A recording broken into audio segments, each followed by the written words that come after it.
Hi, this is Steen from Låstrup. Today I'll be working on a Massey Harris Pony. It's a French-built pony with a Simca 9 engine in it. It's built in 1956. I bought it in Denmark. It has an issue with the fuel pump, and I was able to get a kit for it in England on eBay. So I will be pulling that pump out and rebuilding it. The tractor is from 1956. So let's get at it. So here you have my little French pony. It is quite a bit similar to the Canadian pony. I got a Canadian pony back here with a Continental engine in it. And like I mentioned, the French came with a Simca 9. Another difference is here at the battery is kept inside of here, which on the French pony that's just the lid here, right? And that's where the battery is on the Canadian pony. Anyways, the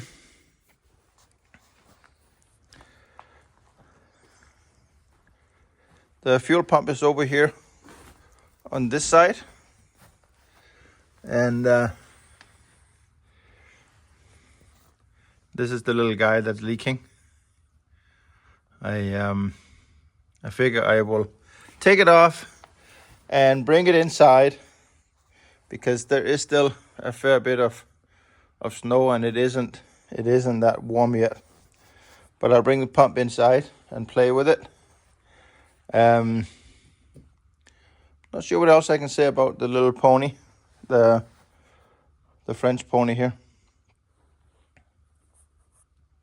I want to correct the numbers I gave you guys. The 812 was made from 51 till 56. There was two variations during that time. The 51 to 54 had the intake hat sitting on top of the hood, like we see on the Canadian ponies. And from 54 to 56, it was under the hood, which is consistent with what mine looks like. The 820 model was made from 57 to 59, and there's a few motor variants. The 811 was with the Simca engine, Simca 9, which is what I have in mind. The 820 came with also a Simca motor, but with a 5-gear transmission. That was from 56 to 58. And then in 1957, they came with a Peugeot motor. It was also called Pony 820. And then from 1956 to 1958, they made a 1820 with a Hanomag diesel in it.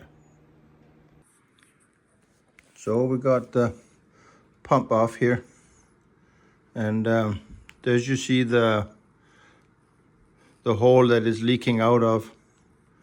So I think the membrane is compromised. This is the drive of the camshaft that makes the pump obviously. And then this is the kit I found on eBay. I thought that was pretty cool. I was able to find that. So it is a little older, I guess. There's a little paper bag here with some parts in it. And then here's the membrane, which of course is going to be difficult to get out just with one hand. See, we got some gaskets here as well. And I'm not sure if I'll need these gaskets. I think it's just the membrane that is leaking. I don't really want to use more parts than I have to out of this kit, simply for the obvious reason that I don't know if I'll be able to get another kit. And so if something fails later on, I would like to have the pieces available. This is the new membrane. But I will take this out and see what's causing it to leak. But it's coming in here, and from here it goes in under the chamber here, and then the membrane will move up and down. So that will, coming down, it sucks it in and then it pushes it out, and it goes through a couple of spring-loaded gates inside, and that's how. Those are the valves which you'll always have in a membrane pump, right? But let's see what it looks like in there. I will have to put you down for that. Well, I got the hat off, and here you can see, well, I hope you can see the valves sitting down there and the springs, spring-loaded valves. So that works in and out of through the pump. I do not believe I have an issue there, so I will not be taking that apart. The leakage I saw was through the holes in the bottom, and so thinking there must be something that's compromised here, but that I will look at now. I'll have to put you down again. Well, I took this little nut off and got the membrane off, so I'll put that over here, and this is what was sitting underneath the membrane, and this little thing is what is working on the hand. When you hand pump it here, that little thing is what works on that portion. So we'll put that over here as well. And then here's the spring. And now, wonder how I'm gonna get this out here. This might end up with an electric pump altogether when we're done with this. I don't know how to, I think I have to put you guys down to get further in. I might be making a new membrane because what I got here is different.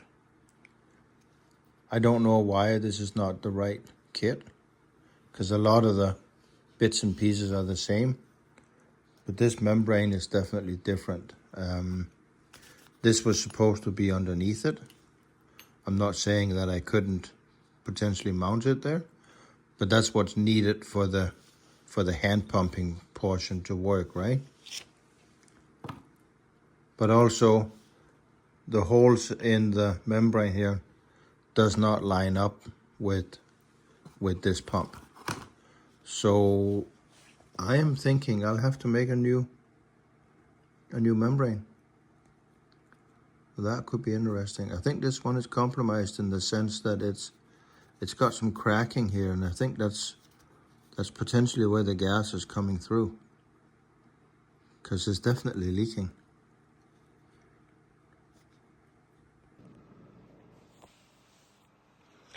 I'm back at it. I have found these in France on eBay, so I ordered them both home. So I hope that will work. So with that, I'll get putting stuff together here. We'll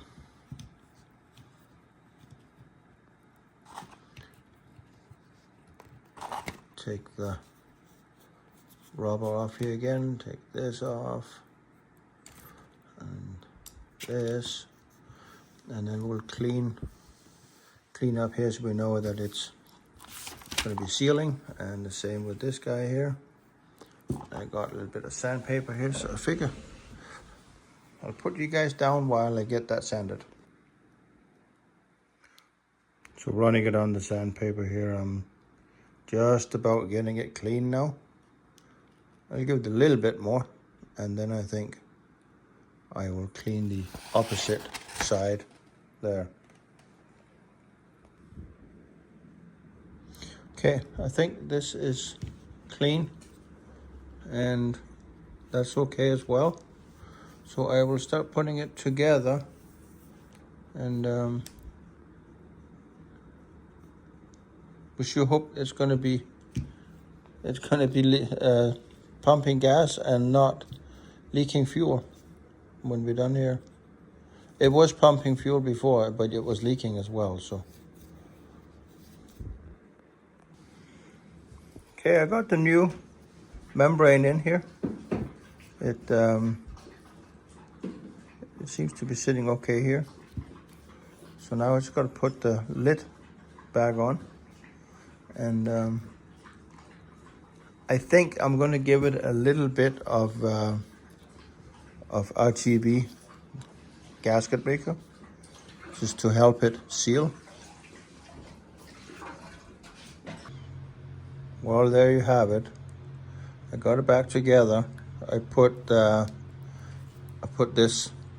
It's high temperature. I don't know that I really needed that, but since this is mounted right on the block, it could see a little bit of temperature, I suppose. So that's why.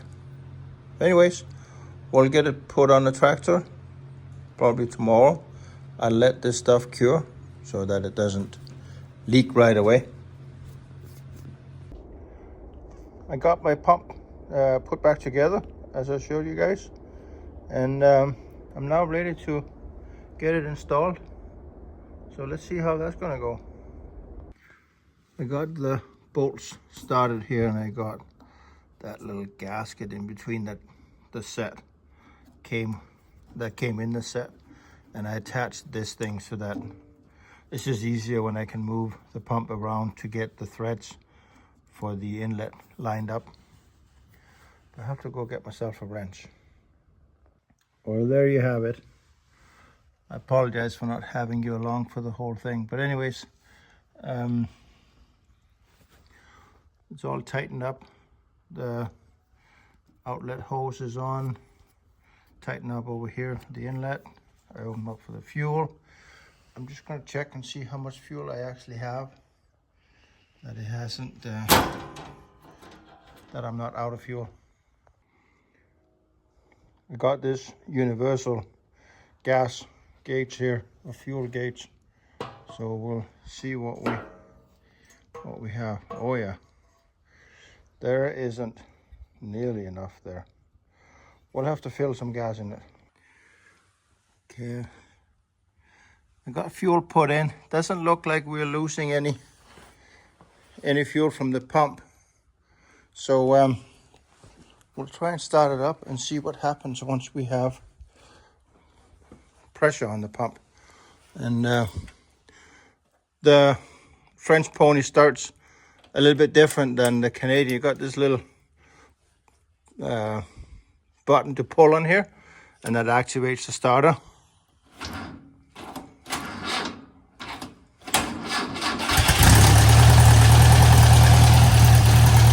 There we go.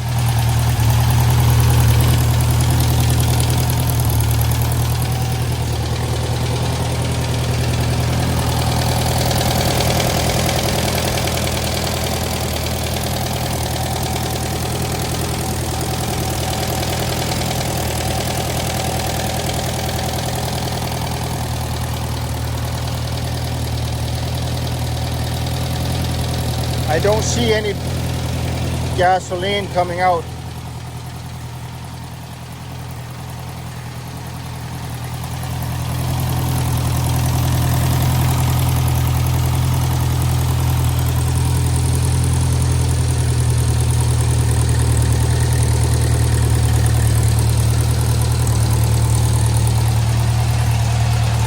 Got good oil pressure, and looks like we're charging as well.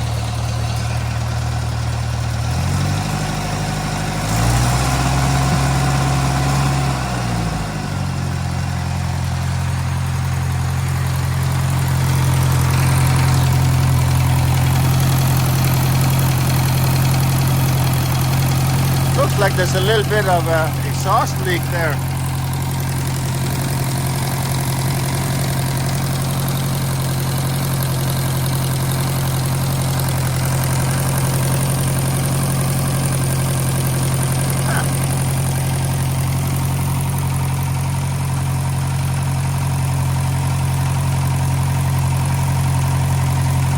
Old tractors, there's always something. Anyways, I'm thinking that is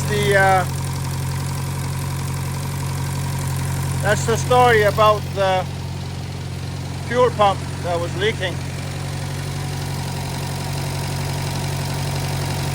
It looks like that's good now.